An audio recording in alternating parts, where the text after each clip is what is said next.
Olá, muito boa tarde para você que está em casa nos assistindo. Hoje nós começamos sempre juntos assim, ó. Já estou aqui com o nosso reverendo Leonardo Campanha e nós vamos falar hoje de um tema muito interessante. Como viver em santidade em um mundo caído, porque é aí que está o desafio. Mas eu gostaria de fazer uma pequena introdução, gente, antes de nós iniciarmos, né, o nosso tema, a nossa conversa de hoje. E aí eu faço uma reflexão. A santidade não está ligada, gente, aos nossos usos e costumes, sabe? Cabelos longos, não fazer uma tatuagem ou um piercing, a gente fica tão ligado a esses detalhes, né? Mas a santidade não está ligada ao tipo de roupa, mas ela é muito mais profundo do que isso. E aí, a gente precisa entender que essas coisas, elas não funcionam. Nós não temos como se importar tanto com isso, sendo que a santidade é um processo que vai acontecendo em nossas vidas. E claro, eu convido você a participar e interagir com a gente neste programa, enviando uma mensagem, um comentário aqui com a gente, ou até mesmo as suas perguntas, suas dúvidas referente a esse tema. Mas antes, eu quero fazer um convite para você. Se você ainda não é inscrito no nosso canal, por favor, se inscreva. O nosso endereço é youtube.com/ipPinheiros, tá bom? Se inscreva, aproveita. Por quê? Porque ali você vai ter acesso a todos os vídeos. Temos muitos conteúdos assim interessantíssimos, conteúdos bons, de qualidade, cristocêntrico, que com certeza você vai aproveitar muito esse canal para fazer suas pesquisas ali. E lembrando que você pode acionar o sininho. Por quê? Porque aí, que nem esse programa Sempre Juntos, é ao vivo. A partir do momento que você aciona o sino, você será notificado e você não vai perder um segundinho sequer desse programa. Tanto esse, o Sempre Juntos, como todos os nossos programas aqui da IPP-TV, a sua TV missionária. Agora vamos à nossa conversa de hoje, nosso bate-papo. Olá, pastor, boa tarde, tudo bem? Boa tarde, tudo bem. Ai, que bom. É um tema importante, né? Sem dúvida, né? Sem dúvida é um tema importante. E eu digo que é um assunto esquecido no nosso tempo, né? Eu creio que muito por conta da nossa época, né? Da maneira como as pessoas têm se comportado e têm buscado viver, isso acabou de alguma forma influenciando boa parte da igreja, né? A não se importar tanto com esse assunto.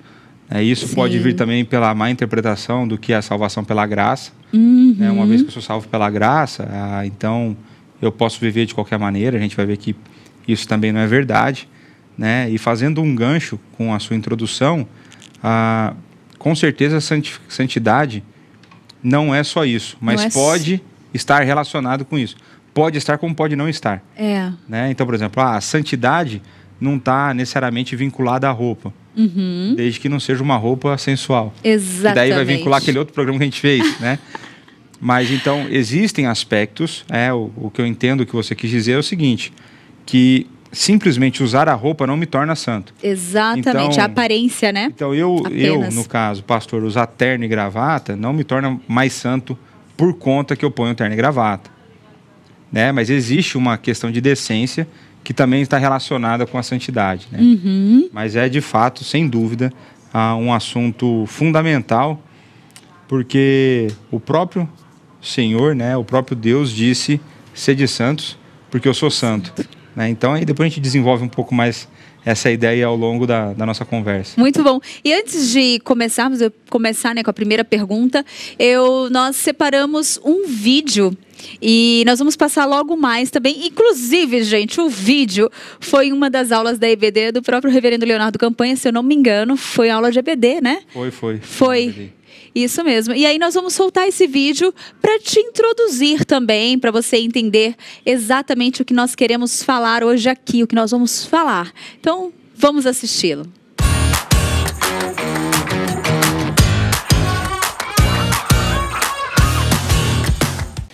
Então, o texto base, o texto que eu vou começar aqui é uma aula, né? O texto que eu vou começar, a primeira carta de Pedro, capítulo 1, versos 15 e de 14 a 16. Então está escrito assim na palavra do Senhor: como filhos da obediência, Não vos amoldeis às paixões que tinhas anteriormente na vossa ignorância. Pelo contrário, segundo é santo aquele que vos chamou, tornai-vos santos também vós mesmos em todo o vosso procedimento. Porque está escrito, porque Cristo escrito está, sede santos, porque eu sou santo. Então, se um dia te perguntarem se existe alguma ordem na Bíblia para que nós sejamos perfeitos, a sua resposta será sim. Existe. Esse texto deixa claro para nós, fala claramente, que nós precisamos ser santos. E ser santo, a gente vai ver que exige perfeição. Discorreremos ao longo desse período de aula de que maneira isso acontece ou não na nossa vida. De que maneira isso nos afeta no dia a dia. Com certeza, não afeta a nossa salvação, porque ela depende única e exclusivamente da graça de Deus.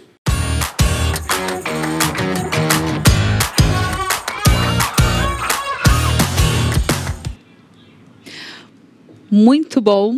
Eu gosto daquela parte quando você fala, né? Se alguém perguntar para você se nós temos que ser perfeitos e santos, né? Se isso está na Bíblia, sim, está. Né? Nós temos o maior exemplo, a fala ali, né, do próprio Cristo falando isso para a gente, nos orientando. Na verdade a gente vai ter ali mais até de uma citação, né? Ali numa carta escrita por Pedro, fazendo uma citação de Deuteronômio, se eu não estou enganado, quando o próprio Deus fala com o seu povo essa realidade, né, essa verdade. Eu creio, né, se os irmãos depois quiserem assistir essa aula, tá, Chamados à Santidade, né, se não me engano o título é Chamados à Santidade, está lá no YouTube da Igreja de Pinheiros, né, e eu creio que tem um aspecto importante para a gente falar, que está relacionado um pouco com esse trecho do vídeo, que é a ideia da nossa salvação e a maneira como nós somos ou não somos santos nesse exato momento. Né? Então, a santidade, ela tem o que nós chamamos de dois aspectos importantes. Um que é o aspecto posicional. Tá. E um que é o aspecto processual. Aí você fala assim, peraí, posicional, processual. Bem coisa de presbiteriano, né? Parece que está complicando, criando nome, né? Mas é para a gente definir bem as ideias. Então, quando eu falo de santidade posicional, é o seguinte. Uma vez que eu estou em Cristo, então posicionalmente em Cristo, quando eu estou em Cristo, o Espírito então aplicou a obra da redenção na minha vida, a justificação foi aplicada na minha vida, então o que acontece nesse momento na minha pessoa diante de Deus? Eu sou tido como santo, como perfeito. Tá. Mas eu sou perfeito por conta por conta da obra de Cristo. Aqui você me olha e você fala assim, não, Léo, você não é perfeito. Mas então, eu sou para Deus por conta daquilo que Cristo fez. Né? Então eu brinco lá quando eu dou aula, né? Eu falo assim, a gente passar de ano com o boletim dos outros. Né? Jesus Cristo gabaritou e a gente está usando o boletim dele passando de ano. Né? Então a ideia é que, por estar em Cristo, isso tem a ver regeneração do coração feita pelo Espírito, fé concedida pelo Espírito, arrependimento dos pecados, que a gente chama de arrependimento para a vida, confessar Cristo como Senhor e Salvador. Nesse processo, o Espírito aplica então a obra de Cristo na nossa vida e de imediato nós nos tornamos santos diante de Deus. Tá. Só que isso é o aspecto posicional. E esse ninguém mexe, porque a obra de Cristo é perfeita. E aí não adianta eu querer, por exemplo, se eu peco, não afeta essa realidade, porque Cristo fez essa obra de maneira perfeita. Então esse é um ponto. O aspecto processual é quando você olha para mim e fala assim, Léo, tudo bem, você crê em Cristo, é possível ver mudança na sua vida, mas a hora que as câmeras desligam e a transmissão acaba, cara, você se comporta de um jeito que às vezes eu acho estranho. Às vezes você fala mal de alguém, e coisa do tipo, né? Você faz alguma coisa assim, e isso não me parece com a postura de alguém que seja tido como santo. E aí a ideia do aspecto posicional, né? O processual. Então, o que eu quero dizer com isso? Que uma vez que eu fui salvo... Esse processual seria o nosso processo de santificação no nosso cotidiano, dia a dia. Isso. Que é essa mudança que vai acontecendo gradual, assim. Isso. Tá. Então, é a ideia de que, a partir do momento que eu fui salvo, eu tenho um caminho a percorrer, e esse caminho que eu vou percorrer é o caminho da santificação. Uhum. E o que é esse caminho da santificação? Quando a gente vai olhar lá Romanos 8:29, um texto que eu cito muito aqui, é ser conformado à imagem de Cristo. Então, o pastor Nilson fala muito isso, né? A questão de, para Deus, só existe o que é perfeito. Então, a régua limitadora, a régua que passa o corte, é a régua da perfeição. E isso a gente só tem em Cristo. Então, por isso, ser perfeito, ser santo, é ter a imagem de Cristo formada em nós, conformada em nós. E nesse sentido, isso é processual. É uma luta diária. E aqui existe um aspecto importante. Normalmente as pessoas confundem como que funciona esse processo de santificação. E aí a minha pergunta, para não fugir do padrão, né? Colocar aqui a Tainá em saia justa, né? Tainá. Já fica até calma agora, gente. Já nem... A santificação, ela depende de nós ou de Deus? A santificação depende de Deus. Mas eu ouvi uma explicação uma vez que eu gosto. Eu falo que é 100% Deus, 100% nós também. Então você pegou a cola aí, ó. Eu já ouvi essa explicação e que eu acho o máximo, porque não vai depender só de mim, jamais, mas também exige que eu haja também, que eu busque, Isso. né? Então tem um aspecto importante para a gente pensar, que normalmente a gente acaba passando reto em algumas coisas bíblicas. Isso faz que a gente chegue em conclusões que não são corretas. Mas, ao mesmo tempo, quando a gente vai ler a Escritura em alguns assuntos, parece que a gente chega em dois pontos e fala assim, mas espera aí, como essas duas coisas se encaixam? Então, por exemplo, como que a gente pode encaixar a soberania de Deus com responsabilidade humana? É uma coisa que é difícil, a gente não consegue entender. Exatamente. Mas a gente sabe que é verdade, porque as Escrituras afirmam que é verdade. Então, as Escrituras também afirmam que nós somos responsáveis pela nossa santificação. E, ao mesmo tempo, ele diz que a santificação acontece por uma ação divina. Então, tanto nós quanto Deus estamos, então, envolvidos no processo de santificação que é individual. Tá? Então, por exemplo, tem passagem que Jesus Cristo diz para nós nos esforçarmos por entrar na porta da salvação. A gente sabe que a salvação não é por obras, mas é a ideia de que nós precisamos, então, nos esforçarmos para ser mais parecidos com Ele, nos esforçarmos para sermos santos. Então você vai ter uma passagem como essa, sede santos, porque eu sou santo. E ali ele está falando para você ser. Ao mesmo tempo, a gente vai ver outras passagens que vão apontar para a ação de Deus na nossa vida, fazendo com que nós fiquemos mais santos nessa existência, né? Nesse mundo caído, né? Então, quando a gente pega lá João 17:17, se eu não estiver enganado, na oração sacerdotal, Jesus Cristo pede, então, em oração, então Cristo está orando, e ele fala para que Deus nos santifique na verdade. Aí tem a vírgula e fala, a tua palavra é a verdade. Então, o processo de santificação passa pelas Escrituras. O processo de santificação passa pela obra de Cristo. O processo de santificação passa pela habitação do Espírito. O processo de santificação passa se é Pai, santifica-os na verdade, passa pelo Deus Pai. Então você tem a Trindade agindo na nossa santificação, e a Trindade age da maneira como ele sempre definiu, como palavra, oração e ação sobrenatural do Espírito na nossa vida. Então Cristo trabalha, né, e Cristo ora por nós, né, Cristo intercede por nós ao Pai até hoje, e vai fazer isso, né, até ele voltar a segunda vez. E nós vemos então que a santificação ela é tanto posicional, uma vez em Cristo fechado, e a outra é o que essa posição implica naquilo que eu vou representar para o mundo. Então, se posicionalmente eu sou santo, o processo de santificação vai refletir essa posição. Porque eu não posso, é incoerente, né? É incoerente eu falar que eu sou salvo e continuar vivendo da maneira como eu vivia. Eu acho que Porque existe uma cobrança muito grande, né, do mundo com relação ao cristão, né? Eu acho que é justamente por isso, né? Porque a forma como nós vivemos e a forma como deveríamos viver, eles sabem disso, né? Então, tem quem sabe disso e tem quem critica isso. Tá. Fala assim, não é possível que para ter uma vida com Deus tem que ser assim. Então tem as duas coisas. Não se conforma, né, de que haja essa mudança. Então assim, existem essas duas realidades. Então tem gente que vai falar assim, não, você tem alguma coisa diferente. O que é? Você não, eu sou cristão, tal, por isso que eu sou assim, assim, assado. Isso é uma coisa. E existe a outra que a pessoa fala assim, não é possível que para ter uma relação com Deus tem que ser desse jeito. Né? Então existem essas duas diferenças, né? Mas o ponto é que, de fato, biblicamente falando, uma vez que eu estou em Cristo, eu vou ter que refletir algo diferente para o mundo. Eu já não vou refletir, eu não devo mais refletir quem eu sou, mas quem Cristo é. Né? E tem um exemplo horrível que eu uso. Normalmente a pessoa fala um exemplo ótimo que vai sintetizar tudo aqui. É um exemplo horrível que eu uso e eu continuo usando, eu não sei porquê.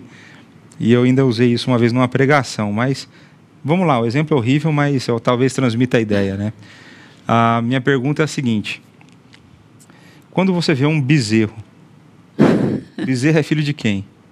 Da vaca. Da vaca. Qual é o som que o bezerro faz? Que eu imito? Não. Qual que é o nome? Muge. Muge. O mu lá, né? Ele muge, certo? Eu ia fazer o berro lá, né? Isso. Essa é a ovelha. É a ovelha. É a ovelha. Mas pessoal da capital... Não, mas você é de Rondônia, né? Não deveria sofrer desse problema, hein? Não deveria. É igual eu do interior, não deveria sofrer com isso aí. Aí o seguinte, o ponto é, você acharia natural você encontrar um bezerro que latisse? Não. Faria natural? sentido? Faria sentido? Nenhum. Então tá bom. Só que para algumas pessoas faz sentido ser filho de Deus e não querer parecer com Deus. O exemplo não é horrível? Não, eu acho horrível, mas pelo menos explica um pouco a ideia, né? Porque mostra como... É o que é esperado. É o que é esperado. Né? Então, assim, o que é esperado é com que a gente foi adotado por Deus. É esperado que a gente se pareça com Ele. É esperado que a gente deseje se parecer com Ele. Né? E o ponto hoje é que existe gente dentro da igreja que não tem nem essa vontade. Né? Ou então tem gente que acha que isso é uma questão de legalismo. Né? E isso é um argumento sempre para quem quer fazer coisa errada. A pessoa que quer fazer coisa errada, ela fala que esse tipo de argumento é uma coisa legalista, que Cristo cumpriu a lei e tal. Tudo bem, Cristo cumpriu a lei. Mas eu vou te fazer uma pergunta. O que é a lei? A lei, ela é a expressão do caráter de Deus. São coisas que agradam a Deus. Pergunta, Deus muda? Não. Então Deus aquilo que o imutável. agradava antigamente, continua agradando hoje. Então obedecer à lei, obedecer os mandamentos, constituem em uma busca por agradar a Deus. Não visando a querer obter salvação, querer retribuir o que Deus fez, que a gente nunca vai conseguir, mas é a ideia de que nós, então, por gratidão a Deus, por amarmos a Deus, nós queremos ser parecidos com Ele, queremos fazer coisas que o agradam. Né? Então, normalmente, que eu esse argumento, coisa de legalista, não sei o quê, cara, é a pessoa que quer viver a vida de qualquer jeito, é a pessoa que não está preocupada em ter uma vida de mais intimidade com Deus, né? Então, eu creio que é um aspecto importante. Então, se do bezerro a gente espera que ele muja porque ele é filho de uma vaca, do crente a gente espera que ele seja parecido com Deus porque ele é filho de Deus. E aí nós temos que agir da maneira como ele age, falar da maneira como ele fala, pensar como ele pensa. E isso é um processo. Porque aí, aquele que começou a boa obra em vós, há de completá-la. É um processo. E a ideia, então, é que hoje eu tenho que ser melhor do que eu fui ontem.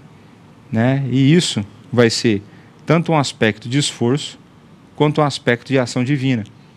Eu já dei esse exemplo em algum programa que eu não lembro qual que foi, que é o do semáforo, né? O exemplo do semáforo.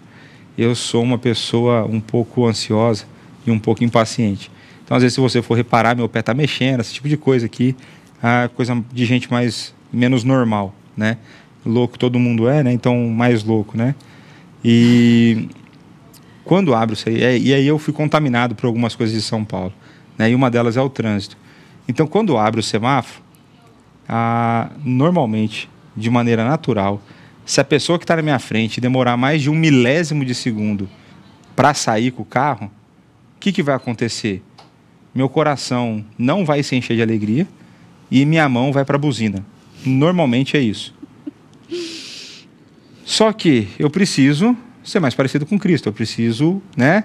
Então eu preciso mudar esse tipo de, não só de comportamento, mas o comportamento também. Porque santidade tem a ver não apenas com mudar comportamento, mas com mudar o coração. Uhum. E aí entra a ação do Espírito, né? Mudança no coração. E aí, quando abre o semáforo, quando eu lembro, que eu faço, ao invés de ir com a mão na buzina, eu seguro. Aí eu seguro a mão direita para ir na buzina, a esquerda vai dar a luz, né? Mas aí depois segura as duas mãos. O coração ainda está com raiva, né? Mas é um trabalhar de Deus. É um trabalhar de então, Deus. Envolve esforço nosso, né? Eu gosto de pensar que é como academia. Domínio próprio, né? O esforço seria esse domínio próprio, assim, né? Seria o exercício dele, né? Porque o exercício dele. Nesse caso, né? No meu caso aqui, vai ser o exercício disso, né? Uhum. Mas a gente vai vendo que demanda esforço nosso. Né? As pessoas acham que Deus vai pegar um dia, eu vou acordar, Deus vai derramar, igual aqueles memes lá, né? Derrama a poção lá de paciência e tal. Os memes que eles vão criando, né? Vai jogando um pouquinho de amor, de paciência. Aí o Leonardo, vai virou lá, né? Ele levou um susto, né? Virou um pouco mais. Então o pessoal acha que vai ser assim que as coisas vão mudar. E não é assim que o Espírito age. Não é assim que Deus definiu de maneira ordinária. Então leitura bíblica, oração, esforço, né? Mudança de pensamento. Né? E trazendo à memória a palavra de Deus. Por isso que é bom você estar sempre lendo. Né? E decorando versos, alguma coisa assim. Porque isso sempre vai trazendo à memória e o seu comportamento vai ser diferente. Então, teve um ano que eu resolvi decorar Romanos 8:28. Todas as coisas cooperam para o bem daqueles que amam o Senhor, são chamados segundo o seu propósito. Né? E aí decorei. Todas as coisas cooperam para o bem. Né? Todas as coisas que eu acho boas, todas, inclusive, as que eu acho ruins. Então, nesse ano, toda vez que acontecia algo ruim, eu lembrava desse verso. Aí eu falava assim, não, então se coopera para o meu bem, eu não posso murmurar. Se coopera para o meu bem, eu não posso ficar nervoso. E por aí vai. Exatamente. Então a palavra de Deus vai sendo usada em nós e vai conformando e trabalhando no nosso coração, né? Então aí nós conseguimos definir ou entender com muita clareza o que seria o processo, o que seria a santidade e o seu processo. Conseguimos pontuar o que não é santidade? Assim, eu acho que tudo que é o oposto. Eu acho que tem uma coisa legal aqui nesse aspecto, né? O pastor Eval estava até brincando esses dias que ele não gosta muito disso, mas eu acho uma forma legal da gente definir algo, o que é e o que não é. Então, muitas vezes, quando você vai trazer aqui o que não é alguma coisa, te ajuda, né? E aí a gente vai eu quero fazer a indicação aqui de um livro, A Brecha na Nossa Santidade, do Kevin DeYoung. É um livro muito bom que eu usei, inclusive um dos livros que eu usei como fonte para montar a aula. Eu gosto muito das coisas que o Kevin DeYoung escreve. Bastante objetivo, bastante sistematizado o livro. Você consegue pegar ali começo, meio e fim. Legal. E ele colocou num capítulo sobre santidade aqui coisas que não são santidade. Normalmente a gente confunde com santidade. E aí, o pessoal da produção vai pôr na tela o livro para vocês, né? Aí, esse livro aí, a capa ficou muito bonita. Comprei ele essa semana, indicação sua. Quer dizer, você não indicou, eu vi você com ele em mãos e falei, vou comprar, gostei da capa. Mas olha só, né? Ele vai colocando aqui, até abrir o livro aqui, ele coloca assim, no Kindle, tá? Não é pirata não, é o original aqui. Porque pirataria é pecado e não combina com santidade, tá certo? Exatamente. Fica a dica. Então, olha só, santidade não é um mero obedecer de regras. Isso aqui é legal, porque assim, a santidade tem a ver com obedecer regras? Tem, mas não é simplesmente obedecer regras. Ele fala assim, você não pode fazer uma lista e ir checando e fazendo tique. Hoje eu fiz isso, consegui. Porque é possível, né, ter uma passagem que Jesus, eu não lembro se é Jesus ou se é Paulo, enfim, que está repreendendo os irmãos, que eles deveriam ser hospitaleiros sem murmuração. Então, hospitalidade era algo que deveria ser feito, mas deveria ser feito de maneira correta. A maneira correta era ser hospitaleiro amando de verdade sem murmurar. Então, eles estavam fazendo alguma coisa certa do jeito errado. Do jeito errado. Então, é possível, por exemplo, que num momento de dificuldade, eu te acuda com ódio no coração. Eu fiz a coisa certa, mas da do jeito forma errado. errada. Porque às vezes esse ticar também pode ser um ídolo do nosso coração, né? Pode Você ser. quer cumprir apenas aquilo e a essência E aí você faz o balanço, fala assim, não, eu fui demais hoje. o orgulho ali Aí por isso tomando que lugar.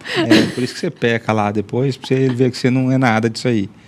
Então, essa questão de não é um mero obedecer de regras, ela é muito legal, porque passa pelo obedecer a regra, mas da maneira correta. Né? Então, sempre considerando amor a Deus e amor ao próximo. Né? Um outro aspecto que ele coloca é que a santidade não é uma imitação geracional.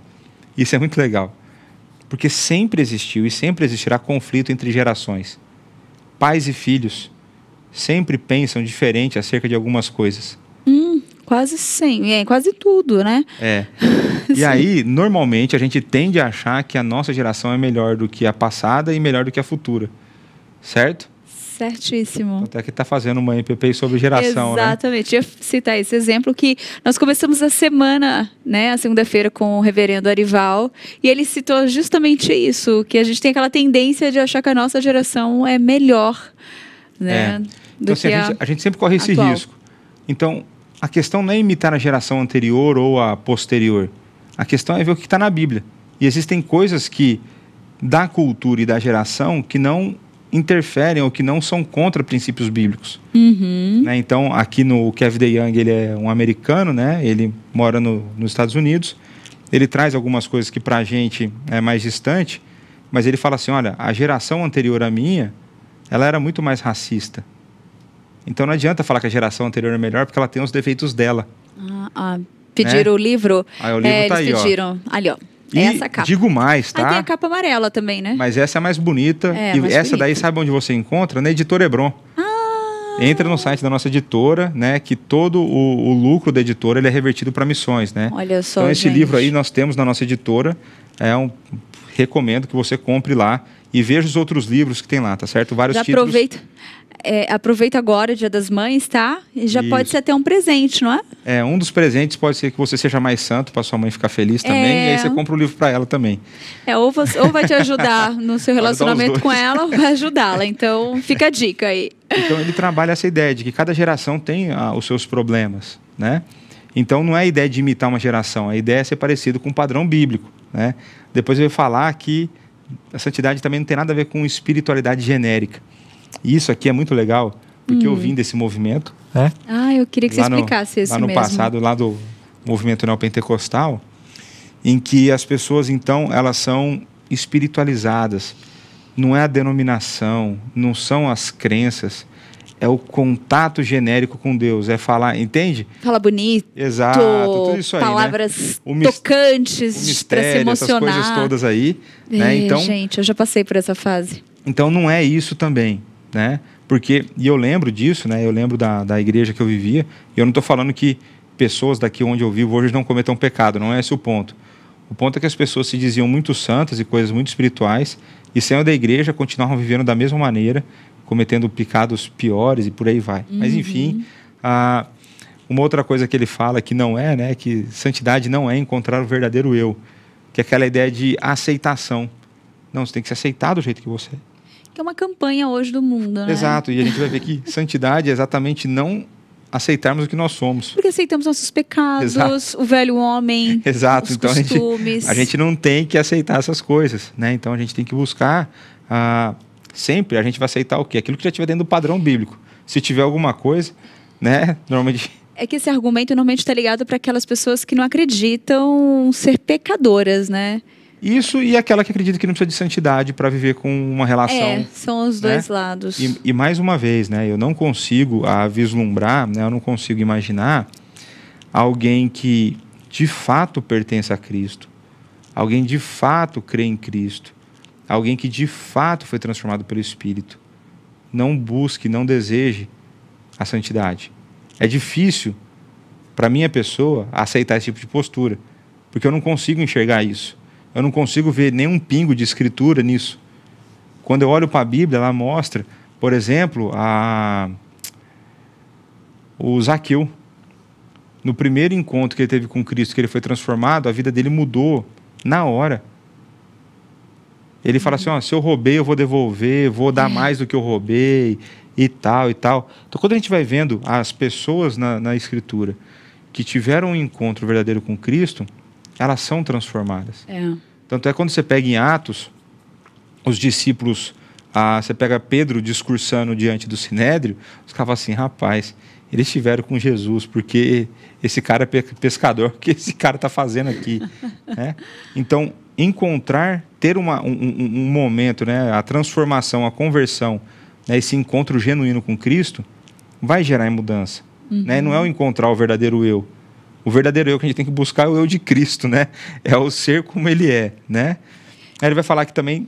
pode falar. Não, eu ia falar, eu lembrei de um livro agora, mas eu acho que eu vou até falar o nome errado, porque eu sou dessas. Fala aí.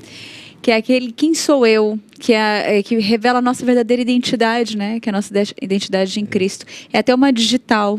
Quem eu sou. Quem eu sou? Será que é do Jerry Bridges? Eu não lembro. É do Jerry Bridges?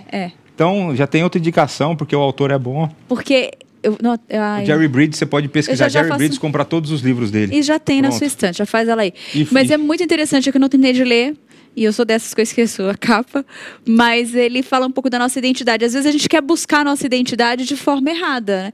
A gente procura analistas, aí, psicólogos, fala, quem eu sou, eu quero me encontrar, mas parece que quando a gente vai por um outro caminho, senão Cristo, a gente fica sempre dando círculos e perdidos e confusos, porque a gente muda. E o ponto que eu vejo... E lá fala da verdadeira identidade, nossa. Que às vezes a gente fica tentando entender quem a gente é e, na verdade, a gente precisa entender quem a gente tem que ser. Exatamente. E aí, é olhar para Cristo e seguir nesse rumo, referência, né? Gente, é Ele. Aí outra coisa que ele vai falar aqui também, que não é que santidade não é o jeitão do mundão.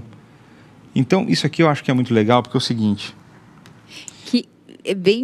chega bem onde nós queremos, né? Como que é ser santo nesse mundo caído, né? O desafio. Porque é o seguinte, que eu vejo muita gente falando que elas gostam de igrejas que não parecem igreja, que elas gostam de muitas vezes assim, nossa, você é crente, nem parece. Como se isso fosse necessariamente algo bom. Né? O igreja que não parece igreja definitivamente não é bom, porque dentro das escrituras, quando a gente olha, nunca existiu um tempo que a igreja foi chamada para ser parecida com os de fora. Né? O chamado da igreja é exatamente para ser diferente. O chamado da igreja é exatamente para ser completamente diferente do mundo. Esse é o chamado da igreja. Né? Então, a igreja que não é igual, a igreja que é igual não é igreja. Né? E aí, aí, ó... Que produção incrível, gente, eu me surpreendo. Jô. O Jô é demais, o Jô brilha muito. Quem sou eu? Quem sou eu, a nossa identidade em Cristo. É, dele mesmo, do Jerry, olha. Jerry Bridges. Então, esse livro é ótimo. O Jerry Bridges, qualquer livro dele você pode comprar, inclusive no momento de pandemia, se você está aí com a sua vida de fé oscilando, procura o dele lá, Confiando em Deus quando a vida nos golpeia, alguma coisa assim. Jerry Bridges, muito bom esse livro, tá certo? Um estudo bíblico, né? Uma análise bíblica, mas que fala muito ao nosso coração, né? Então, assim, o ponto é que nós fomos chamados para ser diferentes. Porque eu creio que Cristo foi a pessoa mais diferente que existiu nesse mundo, né? E nós somos chamados para ser igual a Ele. Né? Então, é isso que eu acho muito estranho na nossa época, das pessoas olharem para essas coisas como legalismo. É óbvio que existe quem faça de maneira legalista. Mas não é porque existe alguém que faça do jeito errado que a coisa em si se torna errada. Né? Então, a gente precisa ser atento com o que é certo e pronto. Não importa se alguém faça do jeito errado. Termo. Não tem. Então, eu creio que a gente precisa estar muito atento para essa realidade, com coisas que não tem nada a ver com santidade, mas sempre rumando essa vida de ser parecido com Cristo, né? Muito bom.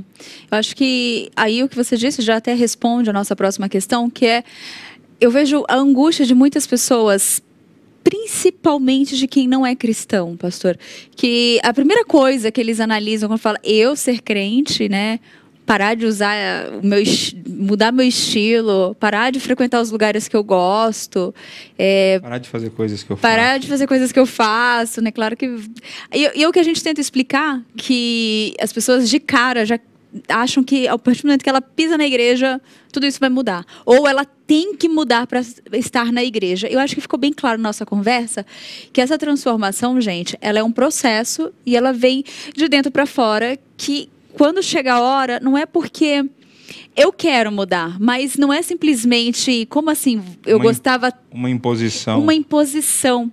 É isso que eu acho incrível. Não é uma imposição minha para você, é de Deus para você. É de Deus. E ele não é agressivo. Deus, ele cuida dos seus com amor. Exatamente, é com amor, gente.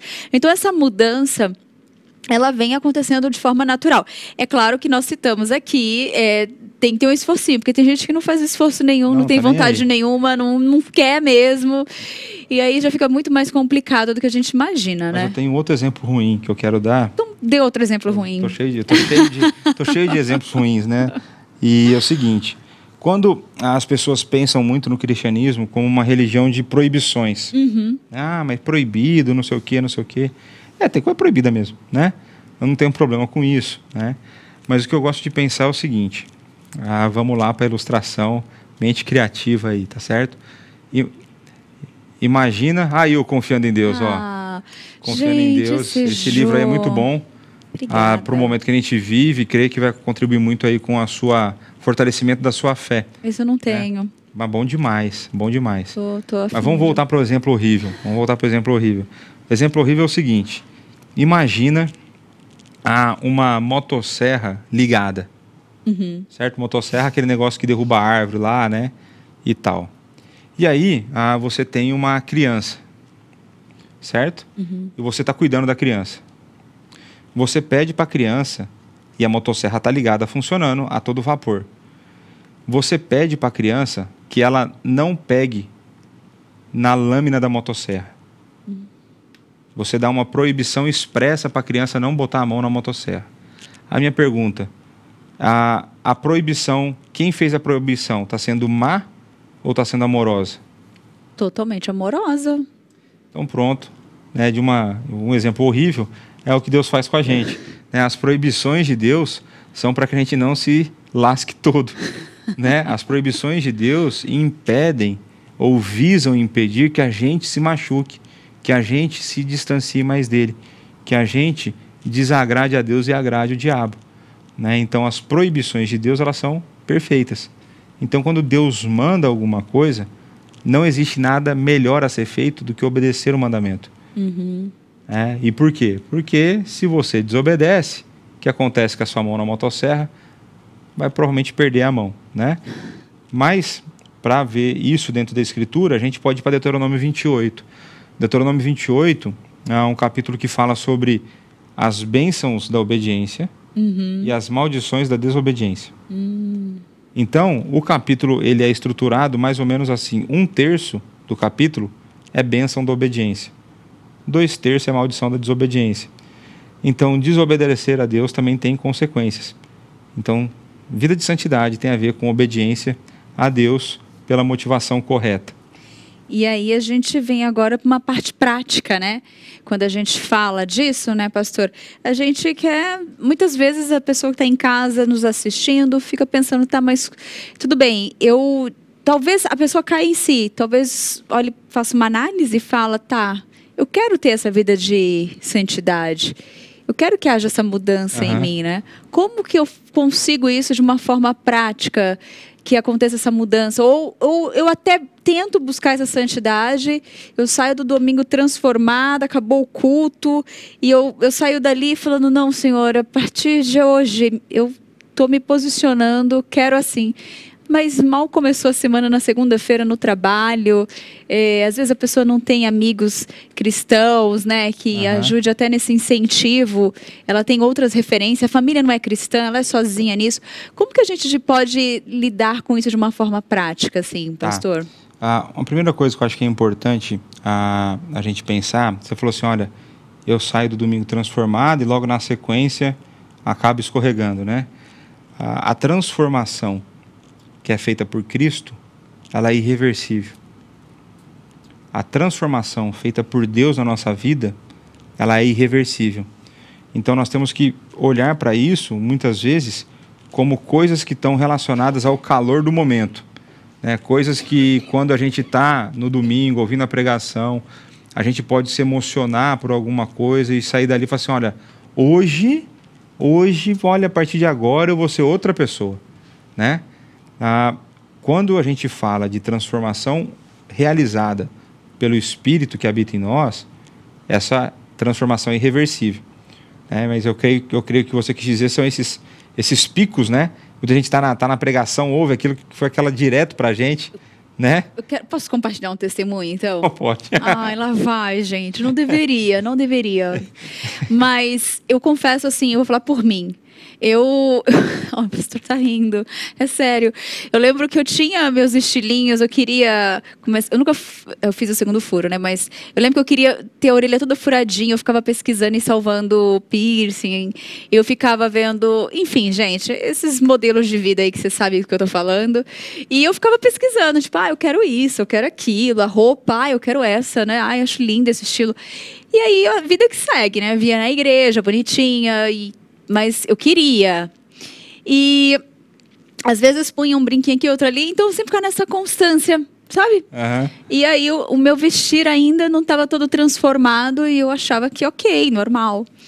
E aí eu lembro que ali foi assim, ó, sabe aquela flecha? Foi pá! Daquele dia em diante, eu tenho roupa que eu guardo insistentemente até hoje, mas que eu quero vestir, eu coloco e tiro. Ou quando eu falo, eu vou sair com essa roupa. Aí o meu marido fala assim, ai amor, você vai com essa roupa? Eu falei, qual o problema? Não, porque, né? E eu fico assim, você tem razão.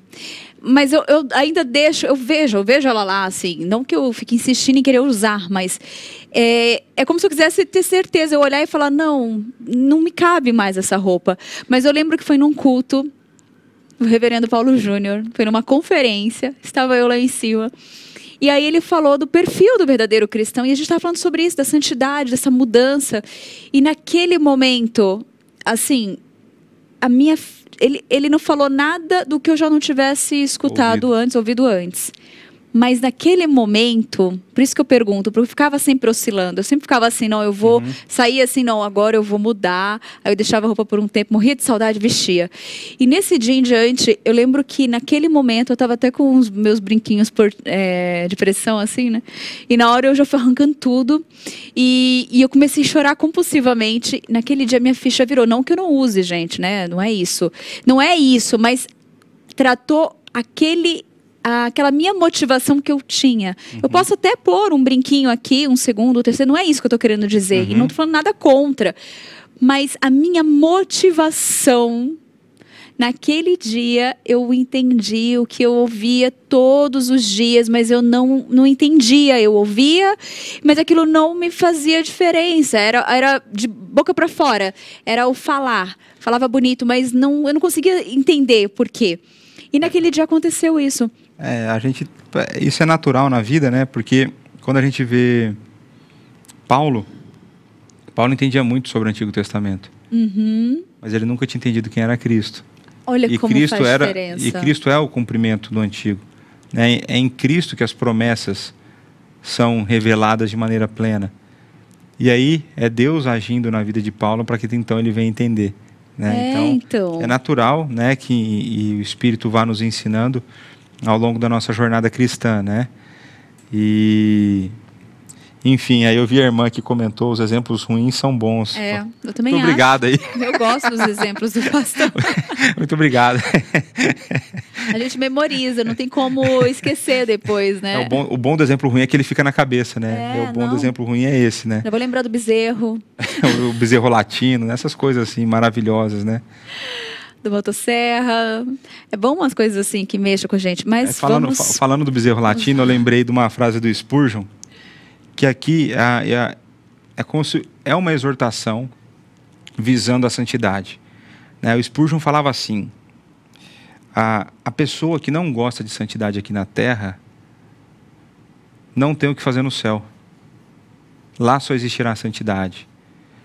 O que faz a pessoa imaginar que ela não gosta de ser santo aqui e quando ela morrer ou quando Cristo voltar, ela vai começar a gostar disso? É verdade, uma boa pergunta. Né? A gente vive o que a gente chama do já e ainda não, a tensão entre o já e o ainda não, né? Nós já somos salvos, mas ainda seremos salvos, né? Quando Cristo voltar definitivamente e tal. A gente tem alguns contrastes desse tipo. Só que esse contraste, ele nos traz algo, que é, eu já sou santo e já gosto disso, mas um dia eu vou ser perfeito nisso. Então eu tenho que gostar daqui para que eu queira estar lá.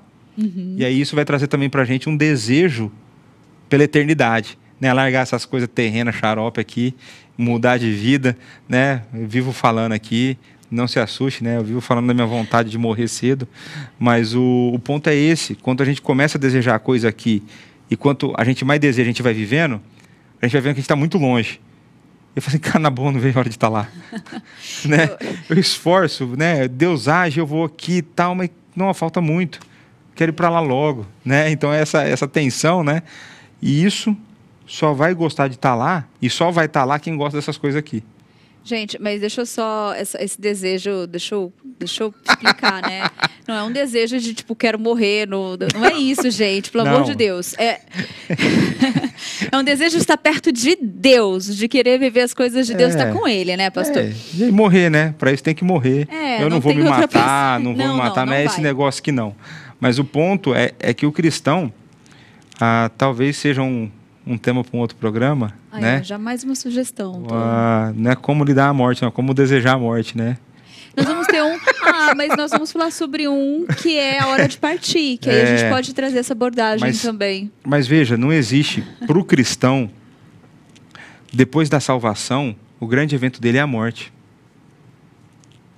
Porque ele vai sair dessa existência caída para ir já para diante de Deus, né? Ainda não de maneira plena, né? Existe um aspecto que está voltado ali para depois da segunda vinda de Cristo, né? Também dei aula sobre isso, lá onde viveremos e tudo mais, mas são aspectos importantes que a gente precisa ter em mente, porque muitas vezes, né? E isso um professor meu falava e eu concordo com ele, eu entendo o que passa na cabeça da pessoa que fala isso, mas ela fala assim, nossa, graças a Deus ele não morreu. Mas se o cara era crente, será que necessariamente era ruim ele ter morrido? Na verdade, não. Né? Mas é só porque é a forma, às vezes, que a gente coloca, né? Eu entendo o que a pessoa quer dizer, né? Ela tem um afeto pela pessoa, ela quer essa pessoa com ela e tudo mais, mas não quero entrar em grandes polêmicas aqui hoje, não. Né? Mas já entrei. Já entrou, já foi. Mas você me lembrou algo que o reverendo Arival falou no último domingo, no culto das 8, que ele falou o seguinte, né? Que às vezes a gente ora, a própria pessoa a gente ora, né? Ai, Deus, que eu viva por muitos anos. E aí ele fala assim, quando a pessoa chegar no céu, né? Ela vai ter aquela sensação, tipo, por que eu orei tanto para viver? Como é bom estar aqui, né? É claro, gente, vamos voltar para o nosso foco. Mas eu quis fechar com esse assunto, com essa fala. Mas eu falei disso na última aula que eu dei, que foi sobre... O que foi a última aula que eu dei? Nem lembro agora.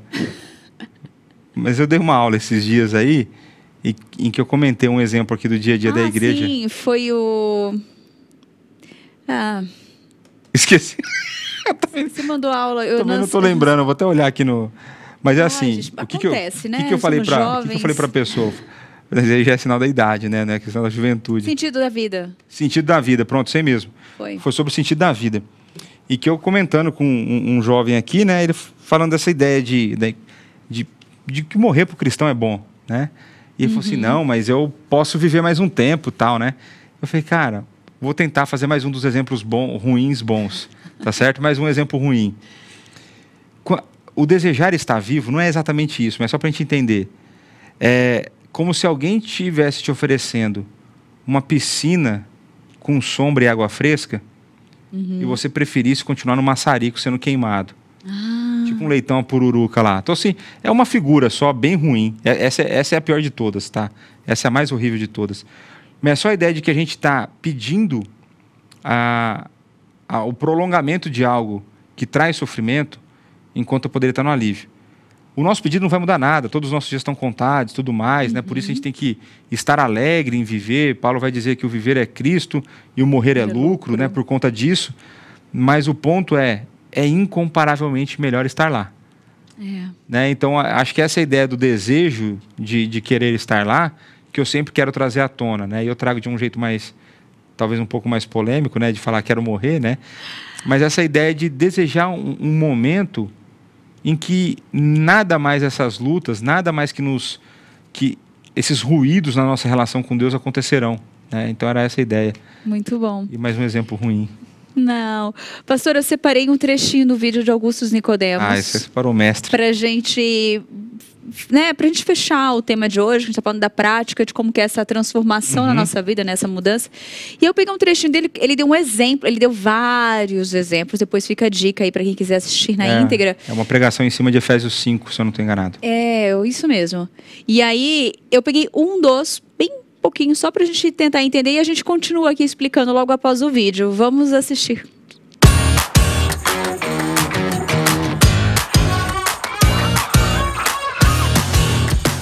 Aquele que furtava, não furte mais. Antes trabalhe, fazendo com as próprias mãos o que é bom, para que tenha com que acudir ao necessitado. O negativo é: aquele que furtava, não furte mais. Pare de roubar. O roubo era muito aceito, o furto era muito aceito na cultura pagã, na época do apóstolo Paulo. E, como eu disse, há muitas semelhanças entre a cultura daquela época e a cultura brasileira. Especialmente agora, por causa da situação econômica que pressiona as pessoas, a tentação à desonestidade pode aumentar. Porque é fácil ser honesto quando você ganha bem. Quero ver você ser honesto quando você tem que tomar determinadas decisões na ponta do lápis, e você tem que sacrificar alguma coisa. Então, a época que nós estamos vivendo é uma época em que essa tentação aqui, ela pode ser maior para alguns. Então, aquele que furtava antes de conhecer a Cristo, não furte mais, porque isso não é aceitável diante de Deus. Está escrito: não furtarás. E esse mandamento continua sendo a expressão da vontade de Deus para nós. E nós sabemos que, da mesma forma que todos nós mentimos, todos nós cometemos pequenos furtos. Aquela caixinha de chiclete, aquele lápis que não era seu no colégio, aquela liga de borracha que você tirou quando ninguém estava vendo. Há tantas pequenas transgressões que nós fomos acumulando durante a vida. Aquele que furtava, não furte mais. Mas não basta parar de ser ladrão, meu irmão. Paulo diz aqui que o oposto de ser ladrão é trabalhar. É o que ele diz aqui, ó. Antes, trabalhe. Eu sei que falar em trabalho hoje no Brasil está meio complicado. Você pode até dizer assim: pastor, eu quero trabalhar, mas não tem emprego. Eu entendo. Mas o furto nunca é opção. Nunca é. E nós temos que orar pelo nosso país, para que essa situação melhore, sem dúvida nenhuma, para que nós possamos, olha o que Paulo diz aqui: trabalhar, fazendo com as mãos o que é bom, para que eu tenha um carro do ano, certo? Não, para que eu tenha com que acudir ao... Olha a motivação que Paulo coloca aqui para o trabalho. Ele não está dizendo que eu não tenho que me preocupar com a minha esposa, com os meus filhos, mas a motivação que ele coloca para que você trabalhe é para que você acuda ao necessitado. E esse conceito, ele pode mudar nossa vida completamente, especialmente na sociedade que nós vivemos, que nós queremos estudar, nós queremos nos diplomar, ter uma boa profissão, especialmente aquelas que pagam mais, porque o nosso alvo é a casa própria, ter uma família, ter um carro e ter uma boa aposentadoria. Mas será que é essa a motivação que Deus nos dá para trabalhar? Em nenhum lugar na Bíblia.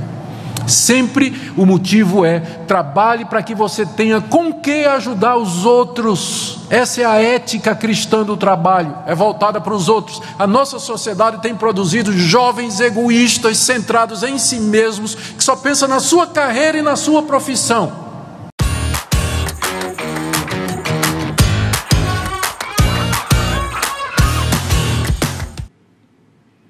Que demais, né?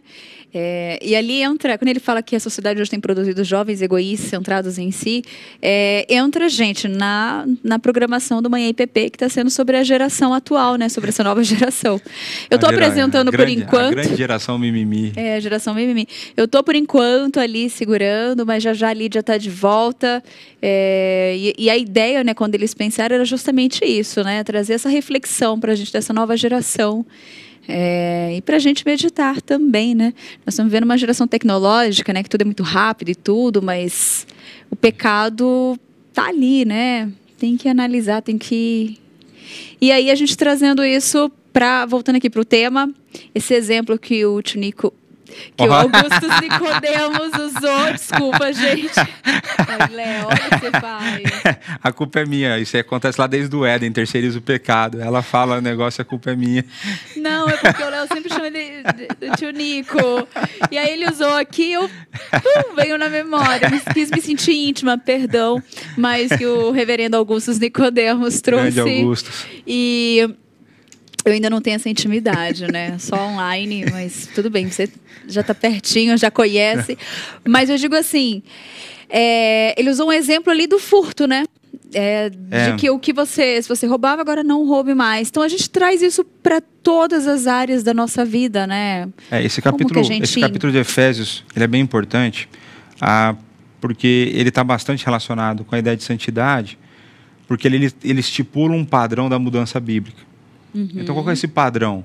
Ele fala assim, aquele que furtava, não furte mais. Então, você roubava, para de roubar. Resolveu o problema? Ele vai falar que não. Porque Paulo está falando que não. Vai falar, então, o seguinte, antes trabalhe para que... Aí fala assim, então pronto, trabalhar está resolvido? Não, trabalhar não está resolvido. É trabalhar para que você tenha com que acudir. Então você sai de um padrão daquela pessoa que remove coisa das outras sem direito para dar para outras que não merecem. Então você tem uma inversão completa. É o que a gente chama do abandono de um vício e adoção de uma virtude. Então a mudança bíblica, e aí sim, total ligado com a ideia de santidade, é abandonar um pecado, abandonar um vício, adotando uma virtude no lugar. Então, outro exemplo que tem lá é aquele que falava mentiras, não fale mais. Está resolvido o problema? Não, agora ele tem que falar a verdade. Ele tem que falar a verdade. E aí, tem um vídeo muito bom disso, e eu creio que não dá tempo aí da produção colocar no ar, mas é um vídeo muito bom, que é do Jay Adams, o principal proponente, é o proponente inicial da linha de aconselhamento bíblico, em que ele fala do processo de mudança bíblica, né, esse padrão de mudança, e ele vai dar exatamente esse exemplo da mentira. Não é simplesmente parar de falar mentira, é começar a falar a verdade. E ele dá o exemplo, é muito engraçado. Você sabe aquela mulher que chega para você e fala assim, a minha roupa tá bonita, só que não tá? E aí? Antes você falava assim, tá linda, né? Tá ótima, tá bem. Você fala assim, tá bom. Aí a sua alternativa vai ser, peraí, eu não vou falar a verdade, eu vou simplesmente não falar nada. O que você perguntou? Aí você desconversa e tal. Tem que te contar uma coisa, mas também tá errado, não tá? Aí a ideia... Aí tem que assistir o vídeo para ver o Jay Adams falando. Eu falo assim, não, você tem que falar. Fala, olha, minha irmã.